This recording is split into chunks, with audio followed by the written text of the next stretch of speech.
Hello and welcome to the Empowered Couples Podcast. This is Jocelyn Freeman today, and you're going to be hanging out with me one-on-one as we have a chat about how to empathize with your partner even when you don't agree. And I know in hearing that title, you're even thinking, but Jocelyn, it is hard to empathize with my partner when I don't agree. Believe me, I get it. I'm human just like you, and this is something that we are ongoingly bringing our attention to. And where this came from was we actually had our web class last night on July 20th, and the turnout and just the participation was incredible. And there was this one segment when we were closing out a portion about listening to your partner where we talked about empathy, and it seemed to really strike a chord because people were writing in the comments a lot. I really could use, more empathy from my partner, or I know I could get better at this, but it's so hard, and a lot of different remarks like that. And we realized that we often need reminders for these things that quote unquote seem simple, like you should empathize with your partner, but we forget and we lose sight of empathy really for all human beings. We can sometimes be hard on the people in our life. We can be hard on ourselves. We can be critical. And so this episode will be a short one, and the intention being a bit of a motivator, a bit of a gut check, and a reminder of what human beings really need, and especially your partner, which is empathy. And I'm going to talk in a minute about how to empathize with your partner even when you don't agree. But before getting into the how-to, I want to share why. Empathizing with your partner, even when you don't agree, is the ultimate sign of love. Yes, I know that's a bold statement, but you can say all day long, I love you, I love you, I love you, I love you. But if you aren't willing to empathize with your partner, then something is missing in the way that you love. Now, I'm not questioning that you don't love them. I'm just saying that in the way you love, if empathy is not present, there's really something missing. And as human beings, one of the ways we experience love is through having someone sit with us, witness us, hear us, understand us, validate us, empathize with us. That feels like love. So you can give all the gifts. We love the five love languages for, different reasons, but you can give all the gifts and you can do all the acts of service. But if you don't empathize with them, there will be a different experience in the way that they feel loved. And we define personally empathy as the capacity to understand and validate your partner's experience from their perspective.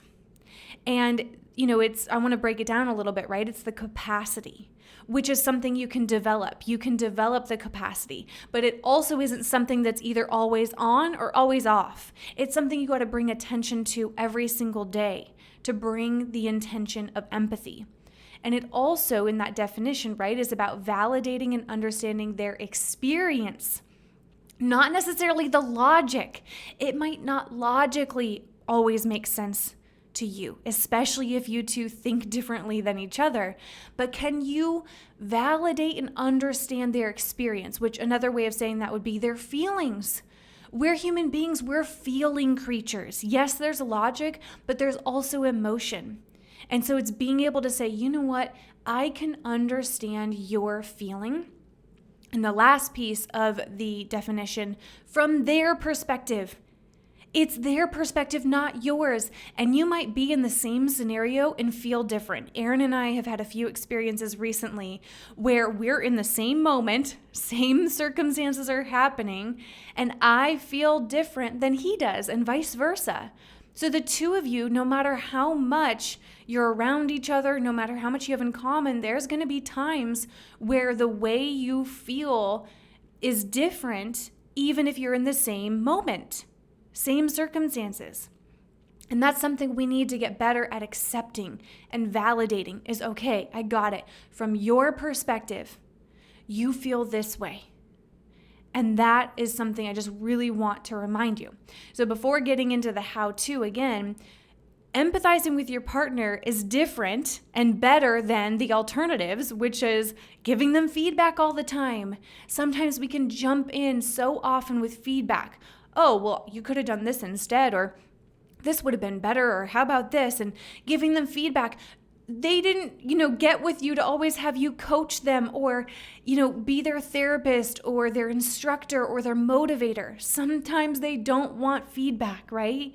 So empathizing is also an alternative for judging them. And I know when I say that, some of you are thinking, gosh, yeah, maybe I have been judging a little bit. I judge their actions. I judge their choices. I judge their feelings. They shouldn't be feeling that way. It doesn't make sense that they're feeling that. It doesn't help to judge. And judgment is pretty much the opposite of love completely, right? Also, it's not about getting defensive. And this was a huge topic yesterday too. Many people were writing in the comments on the web class, yeah, we get defensive a ton. That's one of the biggest patterns here. And so when you're defensive, you're not empathizing. They're opposite spectrums. Empathizing is also the opposite of making them wrong for what they believe, what they do, what they choose, what they feel. And when you're making your partner wrong, it is a lose-lose situation because they don't feel validated, they don't feel accepted, and we all want to feel accepted. And so it's a lose for you because you're disconnected. So there's really no benefit in making them wrong for their choices, behaviors, decisions, emotions, how they feel, for their perspective. So all of those are not helpful every day or really very often at all. I mean, definitely defensiveness is never helpful, but sometimes feedback is. That one, once in a while, your partner is open to feedback, but it's not always what they need. Sometimes what they need and what they want is empathy. The world can be a harsh place. There's so much feedback on social media. I got a couple comments this week that I was just like, oh man, that didn't feel good, or this or that. And sometimes I just need empathy, right? And same thing in our relationship. We live in a world where there's a lot of feedback, a lot of stress, and you want to be that safe space for your partner where they feel that empathy. So how to empathize with your partner even when you don't agree? Well, first off, put yourself in their shoes more often. Imagine being them with all the stressors that they encounter, whether it's work or with the kids or both, and maybe what's going on with their parents and what's going on, with their employer and the news that they're seeing online and the stress maybe that they have going on with their health, right? So put yourself in their shoes. Imagine being them with everything that they have going on. And when you're in that space, can you empathize with, wow, they have all that going on, and still they try their best. It may not be to the standard you think, right? And you can kind of judge that.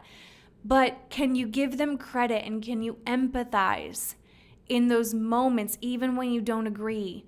Because they have a lot going on and they're doing oftentimes the best that they can, even if it doesn't seem that way to you. Another way to empathize with them when you don't agree is realize, and this is helpful for me, honestly, with everyone in my life, when maybe there's a challenge coming up between us and I just want to judge them instead of empathize, is I come back and I remember that inside of all of us is an inner child. Some of you have heard that phrase before. There's kind of this whole world of what they call inner child work. But if that's a new phrase for you, like the very brief summary, because this could be a whole podcast on its own, there's this inner child, meaning inside of all of us is this young version of us, that we just want to feel loved. And sometimes there's insecurity in there and I don't feel accepted. And again, it would be a longer topic to go into what inner child work is, but the point of this is you want to realize that your partner inside of them is really this little kid that wants to be loved. And that's for all of us as human beings. We might show up grown up and we've got the big kid car and the big kid job, right? And we dress up different than little kids do. So we might show up as adults and look that way, but inside of us is really this vulnerable person that wants to be loved. That's what we all really want. So you can empathize with them more when you remember that. oh, inside of them is just this, little child that wants to be loved right now. Okay. And then the third is before the next conversation that you have with them, especially if you think that it, in the past has been a conversation that gets off track or that you want to bring up again and it's been a long time since you brought it up, before that next conversation, set the intention to show 2 times, 3 times, 5 times more empathy than you normally do. And the intention is everything. We talked last night because a bunch of people asked questions during the Q&A section, and a few of them kind of kept coming back to, you have to have an intention. What is your intention when you're going into certain conversations? And a lot of times people don't pause to actually set an intention. How do I want this conversation to go? Okay, I want to show up empathetic for them. That's an intention you want to set every day before every conversation. So those are my 3 invitations to you on how to empathize more with your partner, even when you don't agree, right? And like I said in the beginning, being able to empathize with them is the ultimate sign of love. It is often what they need most. And then I went into the 3 ways. Put yourself in their shoes more often. Think about all the things that are on their mind and all the pressures. Second, realize that inside of all of us is an inner child that just wants to be loved. And of course, that applies to your partner. And then before the next conversation with them, set the intention to be more empathetic. Show up that way. And with that, this is again just like a quick motivator, reminder, those things that we sometimes lose sight of. And a big topic that came up last night was also people sharing about the argument hangover and how they really want to shorten their argument hangovers. And if you haven't read our book, which came out this year, The Argument Hangover, you want to get on that.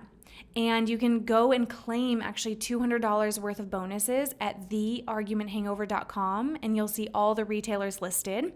So number 1, you want to read that. It's not just my biased opinion because I'm one of the co-authors, but people have shared it is incredible, and that's what you want to listen to. Couples are getting a lot out of it. So we recommend reading that. And then also, if you have read it, just my request to you, and this could be like your, pregnancy gift to me, I guess, is to write a review. On Amazon, Barnes & Noble, wherever you purchased from, we could really use more reviews. And so that would be truly such a gift if you can take 30 seconds to do that, whether you've read 3 chapters or the whole thing, write an authentic review. Reviews are like the lifeblood of our business. So that would really mean more than you know. And with that, everyone, I hope you enjoyed this episode. I love having these one-on-one chats with you, and we will talk to you on the next episode.